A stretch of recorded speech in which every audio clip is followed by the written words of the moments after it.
Good evening, I'm Saraya Mia and you're tuning into AWANI Tonight.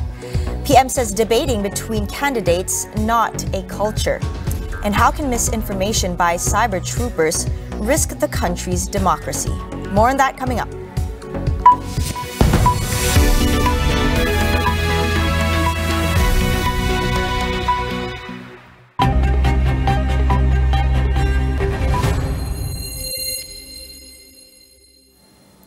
Public debates between prime ministerial candidates aren't a regular culture here.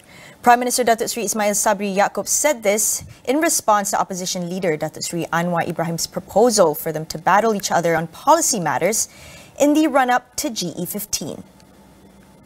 Yang pertamanya bukan budaya kita lah. Berdebat tak pernah kita buat sebelum ini. Dan dia pun tak mendatangkan apa-apa hasil pun. Kalau kita bagi dia berdebat, dia akan sebut tentang janji dia, manifesto dia. Bulan dan bintang pun dia akan sebut waktu itulah. Jadi tak perlu pun. Selama ni pun kita tak pernah berdebat sebelum pilihan raya dan kita bentuk kajian berdasarkan kepercayaan rakyat kepada kita. Bukan berdasarkan 1 jam debat tersebut rakyat yakin atau tak yakin kepada kita. Meanwhile, Ismail Sabri said the government is prepared to face the possibility of floods during GE15. He assured that advance arrangements were made to ensure both flood and election preparations are not disrupted. He also denied accusations that the government was trying to make it difficult for voters to exercise their democratic rights by holding the polls during monsoon. Out of the total 6,010 temporary relocation centers identified for floods, 2,010 centers have been designated as polling centers by the Election Commission for GE15. He assured the authorities were ready for all eventualities and that he had authorized district officers to determine additional PPS in their areas if needed. Almost 70,000 personnel across the country are also ready to be deployed to face possible flood disasters, comprising the police department, fire and rescue department, armed forces and other relevant agencies. Gerakan candidates will use the Perikatan Nasional PN logo when contesting in GE15.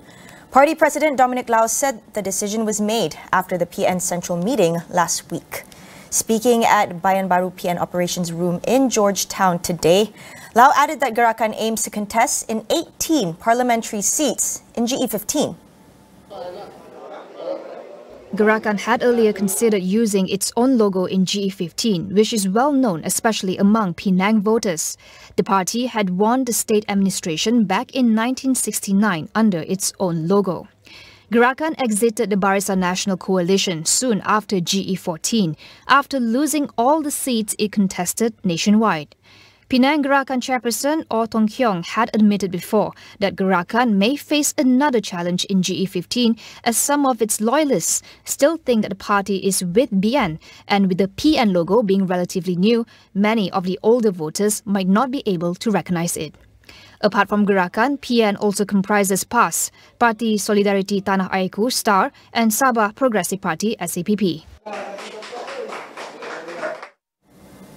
Leading up to GE15, we will be featuring Question of the Day to get your thoughts on the political scene in Malaysia. Today we'd like to know, would you prefer to see fresh faces or familiar faces as candidates? Tell us your answers. All you have to do is scan the QR code on the screen to share your thoughts. For more, head over to undi.astroawani.com to answer these daily questions. Meanwhile, corruption will be a key issue during GE15 as it is widely viewed as a threat to the nation's growth and development. What is the younger generation's view on corruption, and how can youth be mobilized to combat the systemic problem? It will affect our livelihood, it will affect our health, it will affect our quality of life. Same goes to employment. The average youth will not be given opportunity due to nepotism, favoritism and so on. And also, what more, if we want to talk about foreign investment, if our country is really explicitly known as a corrupt country among other countries in the world, across the globe, foreign investor will not come. So it will close the door of opportunity for the youth to get employment. So all of these issues have interconnected each other, and we could not say that we should prioritize bread and butter issues over corruption, because all issues are interconnected each other. Meanwhile, according to Undi 18 co-founder Tharma Pillai, getting rid of corruption takes more than just electing the right leaders. But when you look at the track record of many of these leaders and their ability and their desire to support anti-corruption legislation, it's not there. Right, I think this is the core problem that we have, right? Because it's not just about picking the right people. I think the problem with Malaysian understanding of corruption is that we always assume if we choose the right leadership, therefore corruption is gone, right? That's not reality. You can only fight corruption if the worst, the most greedy, the most selfish people is forced to be a good person, an anti-corrupt person, because of the systems that we're in. That's the only way to change society. Because inevitably, you can talk about corruption all you want out of power, but the reality is that power reveals everything. Power reveals your true self, right? And there are many leaders who were strong advocates outside of government, but when they got into government, they practice a lot of corrupt practices, right? Catch the full conversation on AstroAwani.com with new episodes of It's About Youth out every Friday to Sunday at 10:30 p.m. Corruption is the #1. Bersih's first rally in 2007 was credited for the political tsunami in GE12 because it showed the public those who want change aren't in the minority. Tonight on Consider This, we speak to the author of We Are Marching Now, the inside story of Bersih 1.0.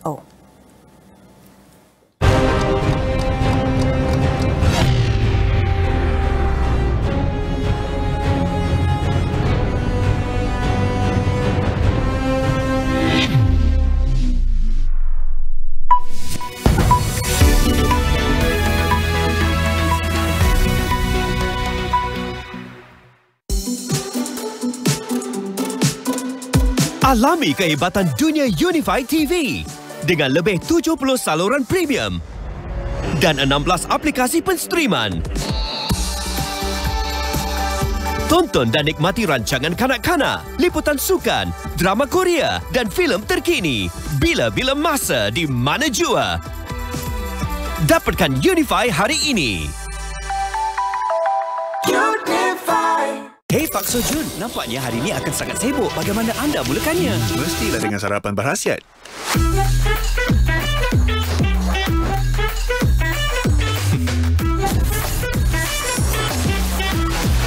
Wow, tinggi serat dengan bijirin penuh.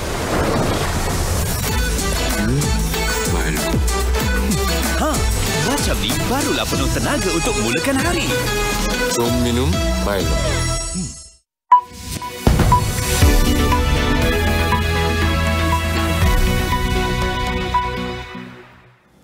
Welcome back.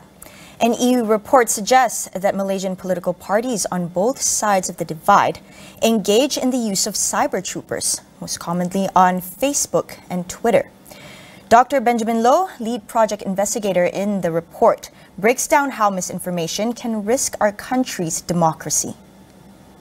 Malaysia was one of the few countries that pretty much was at the forefront of exposure to these sort of like cybertrooper activities. You know, like America, America, there's a lot of discussion about how America during the Trump era, there was a lot of these sort of like, Cambridge Analytica supported bot, links to Russia, these sort of efforts. That is all very, very new. But for Malaysia, we've actually been experiencing this for, like I said, about 20 years now at this point. Our entire political discourse now has become common that if you ask any random Malaysian what a cybertrooper is, they will immediately know, okay, these are what cybertroopers are. And as a result of that, the entire Malaysian online discourse has been, I would say, has actually been poisoned by this idea that there are cybertroopers operating with impunity in our online spaces.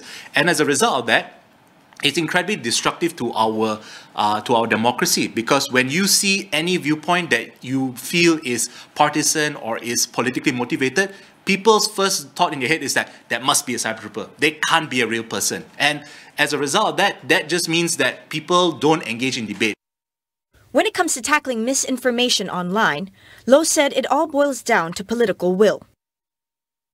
As we indicated here, almost all political parties have engaged in the use of sort of like cybertroopers to a certain degree. We can see that, you know, BN tends to use the most, but PH also has their own cybertroopers to a certain extent. And the thing is, we've had 3 governments now at this point since 2018, and we've got a new sort of like a general election coming up, but we have not seen any form of even legislature that even comes close to doing anything to sort of like remedy the situation. Because again, at this point now, it is actually quite beneficial to all political parties to actually be given the opportunity to use cybertroopers, because they feel that it's very, very important. It's a useful way to sort of build support for yourself, but at what cost, essentially. So for me, I think going into this next election, there really needs to be a huge push to make sure that whoever comes into government needs to find a way to really, you know, put a stop to this, because again, it's fracturing the entire Malaysian society. It's causing these huge divisions, and it's going to be, I fear we might reach a point where it might even be impossible to actually, you know, combine these societies back together again. In order to combat any spread of misinformation ahead of GE15, Low stressed the need for media literacy now more than ever. This includes being more critical of the news by fact-checking sites and referring to multiple sources to avoid creating an echo chamber. The main push for this report is to really focus on media literacy, because if you can give people the tools and the means to sort of like be media literate and to make it sustainable, I think that's where we're focusing on. We want to make media literacy sustainable. More often than not, people learn about media literacy, they practice it a few times, but they realize that I can't do this every day or every week because it's so tiring, it's so time consuming. So if we want to make it sustainable so that if you do it constantly, that over time, perhaps, again, we don't know with any certainty, perhaps people will finally correct their media habits. They will actually expand their perspectives and be more exposed to different media as a result of that. So even if the government were to push for that, that would actually be a very, very good step in the right direction. Because right now, I think we're not really seeing, a lot of times the government is just focusing on correcting fake news, you know, things like, oh, go to sebenarnya.my, visit certain things, but not so much the effort towards looking at media literacy. In other news, the United Nations Refugee Agency, UNHCR, urged Malaysia to stop deporting refugees back to Myanmar. This comes amid reports of hundreds of such cases over the past 2 months. The agency said the deportations, which included former Navy officers seeking asylum, exposed them to danger.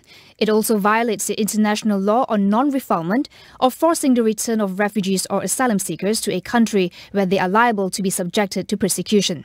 Myanmar's embassy in Malaysia previously said in a Facebook post that 150 Myanmar nationals were deported by plane on October 6 in cooperation with Malaysian immigration authorities. However, it did not mention that the group included former Navy officers. Over 150,000 refugees and asylum seekers, including many ethnic Rohingya Muslims, have fled to Malaysia as of today. On the foreign front, Rishi Sunak has pledged to restore trust in politics as UK's new Prime Minister. In his first speech as Premier, he also acknowledged that UK is facing a profound economic crisis and that he would try to fix the mess left by his predecessor. I will place economic stability and confidence at the heart of this government's agenda. This will mean difficult decisions to come.